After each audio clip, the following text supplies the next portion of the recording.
Magandang araw! Ako po si Teacher Cherry, ang inyong guro sa edukasyon sa pagpapakatao grade 8. Magandang buhay! Mabuting tao sa mga mag-aaral na ikawalong baitang. Dahil sa ESP, kay tunay na espesyal. Handa na ba kayong matuto sa araw na ito? Magaling! Dahil ang paksa natin para sa Quarter 2, Week 1 ay ang tungkulin ng pamilya sa edukasyon ng bata. Ang lilinanging pagpapahalaga, values to be developed, masipag, industrious. Narito ang mga kasanayan at layuning pampagkatuto. Nakapagsasanay sa pagiging masipag sa pamamagitan ng paggawa hanggang matapos ang mga itinakdang gawain sa pag-aaral sa kabila ng mga hamon, limitasyon.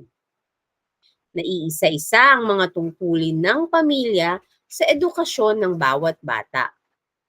Naipaliliwanag na ang tungkulin ng pamilya sa edukasyon ng bata ay paunlarin ang mga kaalaman, kasanayan, at pagpapahalaga ng bawat bata tungo sa matagumpay at makabuluhang buhay na ginagabayan ng katotohanan at kabutihan. Nailalapat ang mga tungkulin sa sariling edukasyon bilang pagtugon sa tungkulin ng pamilya.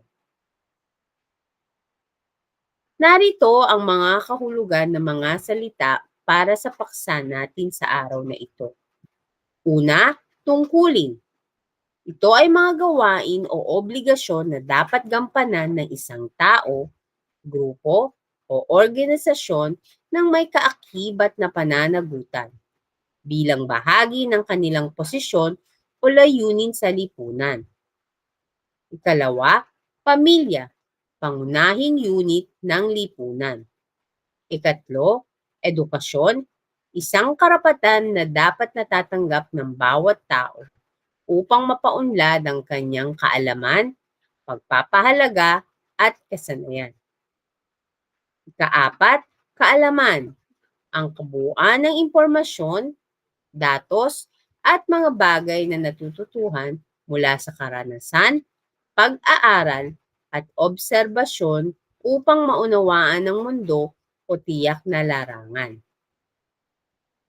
Kasanayan, ang kapasidad at estado ng pagiging mahusay at biyasa sa isang gawain o larangan ng nagpapakita ng mataas na antas ng husay at galing.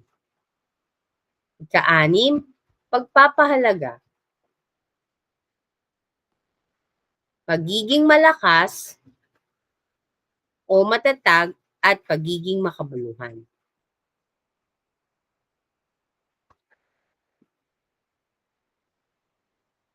Narito ang mga tungkulin ng pamilya sa edukasyon ng bawat bata.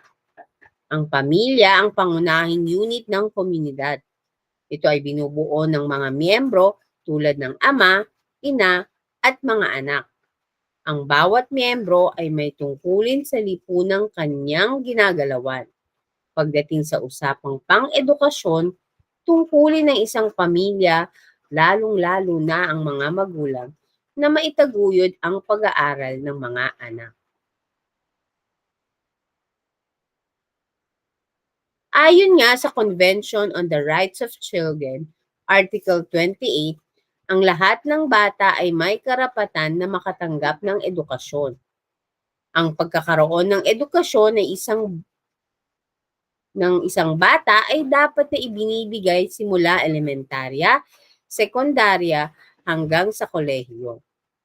Narito ang mga batas na nagtataguyod sa edukasyon ng bata.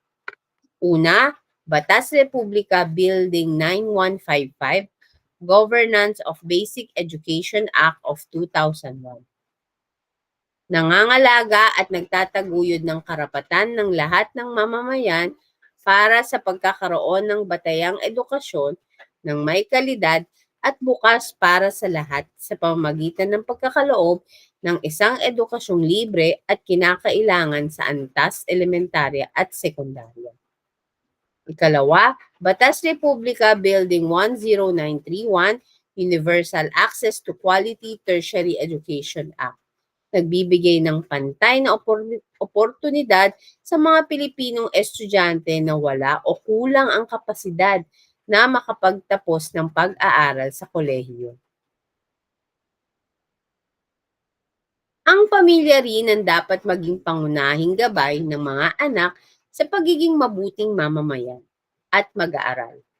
Kasama sa karapatang ito ay ang tungkulin ng mga magulang na ikaw ay turuan. Ito ang dahilan kung bakit ang mga magulang ang itinuturing na una at pangunahing guro ng mga anak sa tahanan. Ang pagiging mapanagutan ng mga magulang ay nangangahulugan ng malayang pagganap sa mga tungkuling ito, kakambalang pagtanggap sa anumang kahihinatnan ng kanilang mga pagganap at hindi pagganap dito.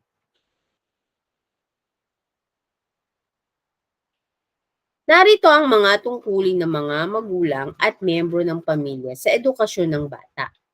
Una, pagiging unang guro.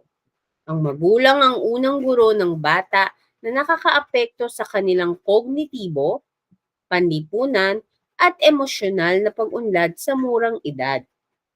Ang positibong pakikisalamuha sa loob ng pamilya ay nakakatulong sa paghahanda ng bata para sa paaralan, kasama na ang pagpapalawak ng wika, mga kakayahan at kasanayan. Tulad ng lamang ng pagsulat at tamang pakikipag-usap o pakikitungo sa kapwa. Ikalawa, paghubog sa pananaw sa pag-aaral. Ang pamilya ay siyang bumubuo ng pananaw ng isang bata sa pag-aaral at edukasyon. Kung mahalaga sa mga magulang at binibigyan pansin ang edukasyon, magtataguyod o magkakaroon ang isang bata ng positibong pananaw sa pag-aaral. Ang pakikilahok sa mga gawain sa bahay na may kinalaman sa edukasyon tulad ng pagbabasa, pagsulat, pagguhit, at diskusyon ay maaaring mapalago ng pagmamahal sa edukasyon. Ikatlo, pagtulong sa kaunlarang pang-akademiko. Ang pamilya na nagbibigay ng suporta at maayos na kapaligiran sa tahanan ay nakakaapekto ng positibo sa tagumpay ng bata sa kanilang pag-aaral. Kasama rito ang pagkakaroon ng tahimik na lugar para sa paggawa ng mga takdang aralin, pagsusulong ng mabuting kaugalian sa pag-aaral, at pagtatakda ng mga inaasahang kilos ng isang mapanagutang mag-aaral. Dagdag pa rito ang pakikilahok ng mga magulang, tagapangalaga o ibang miyembro ng pamilya sa edukasyon ng isang bata. Pang-apat, paghubog sa mga pagpapahalaga at disiplina. Ang pamilya ang siyang humuhubog sa pagpapahalaga at disiplina ng bata. Ito ay nakakaimpluwensya sa pag-uugali at pagganap ng isang bata sa paaralan. Ang mga miyembro ng pamilya ay maaaring makatulong na magtanim ng isang matibay na moral at tamang asal sa pagganap sa responsibilidad bilang isang mag-aaral na mahalagang isakilos sa loob at labas ng paaralan. Ikalima, pagbibigay ng sosyal at emosyonal na suporta. Ang emosyonal na suporta mula sa pamilya ay mahalaga para sa kapakanan at tagumpay ng isang bata sa paaralan. Ito ay nagbibigay ng positibong pag-iisip na nakakaapekto naman sa kakayahan ng isang bata na matuto. Ang bukas na komunikasyon sa loob ng pamilya ay tumutulong sa mga bata na harapin ang mga hamon sa buhay bilang isang mag-aaral na bumubuo ng mga interpersonal na kasanayan.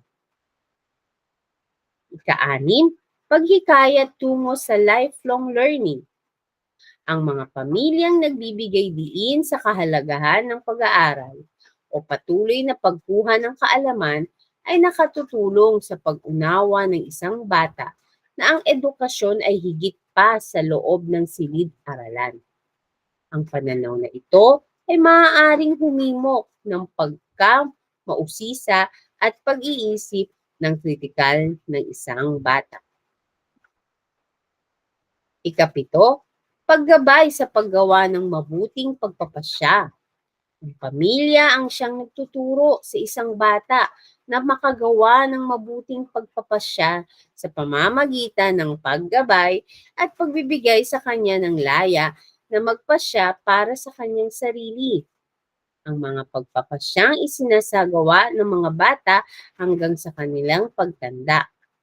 Ang siyang magdidikta kung anong uri ng tao sila magiging sa hinaharap at kung anong landas ang kanilang pipiliing tahakin. Narito naman ang pagtupad sa tungkulin sa sariling edukasyon bilang pagtugon sa tungkulin ng pamilya. Ang paaralan ang sisilbing pangalawang tahanan ng isang mag-aaral, kung saan dito nahuhubog at napapaunlad ang kanyang mga pagpapahalaga, kaalaman at mga kasanayan. Dito rin napapalawak at naisasakilos ng mag-aaral ang kanyang mga natututuhan sa tahanan.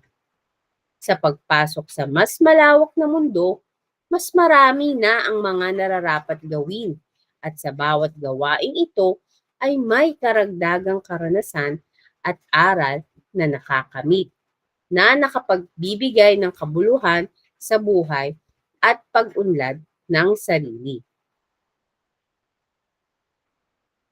Narito ang mga tungkulin ng mag-aaral sa sariling edukasyon.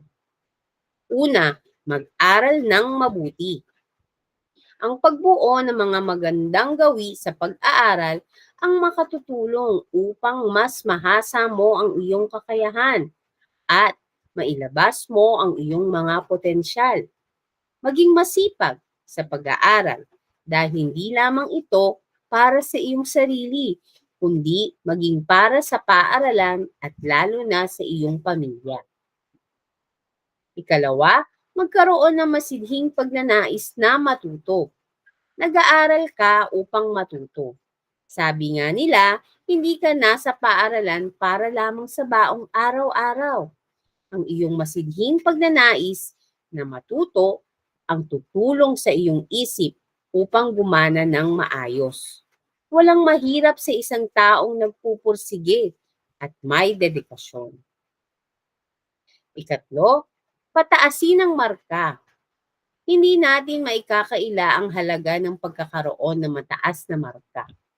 Ito ay maaari mong magamit upang makapasok sa magandang paaralan kapag ikaw ay pumasok sa kolehiyo. Ngunit, dapat mong tandaan na ang mataas na marka ay pangalawa lamang.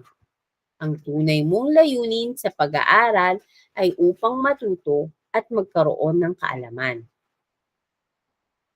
Ika-apat, gamitin ang kakayahan sa komunikasyon ng buong husay. Mahalaga ito sa proseso ng iyong pagsisikap na matuto. Gamitin ng mahusay ang kakayahan sa pakikinig, sa pagbabasa, sa pagsusulat at sa pagsasalita.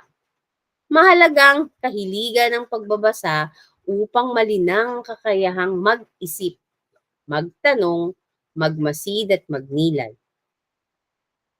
Ikalima, pagyamanin ang kakayahan sa pag-iisip. Binigyan ka ng sariling pag-iisip o kaya hindi mo dapat hinahayaan na iba ang nag-iisip para sa iyo. Wala nang iba pang makapagpapalakas sa isip kundi ang palagi itong gamitin. Gamitin ito upang hanapin ang katotohanan sa pakikinig at pagtimbang sa opinyon ng iba at sa pagiging kritikal sa mga inihaing idea. Ika-anim, matutong lutasin ang sariling mga suliranin. Mas marami kang kakaharaping suliranin sa yugtong ito. Kadalasan, ito ay suliranin sa iyong pakikipag-ugnayan. At sa mga pagkakataong ito, bumubuo ka ng mga pagpapasya. Siguraduhin pipiliin mo lamang ang kabutihan. Ikapito, makilahok sa mga gawain sa paaralan. Hindi lang sa harap ng libro umiikot ang mundo sa loob ng paaralan. Makihalubilo ka sa iba pang mga mag-aaral. Lumahok ka sa mga pangkat ng gawain para matutunan mo ang mamuno at sumunod. Ito ang isa sa mga kasanayang kakailanganin mo sa iyong buong buhay. Laging tatandaan, maging mapanagutan sa anumang tungkuling iatang sa iyo. Gampanin ito ng buong husay para kapakinabangan mo. Ayon kay Hanilin Mongkopa, mag-aaral ng ESP. Narito ang mga reference para sa quarter 2 week 1. Sana ay may natutunan kayo sa araw na ito. Hanggang sa muli, paalam!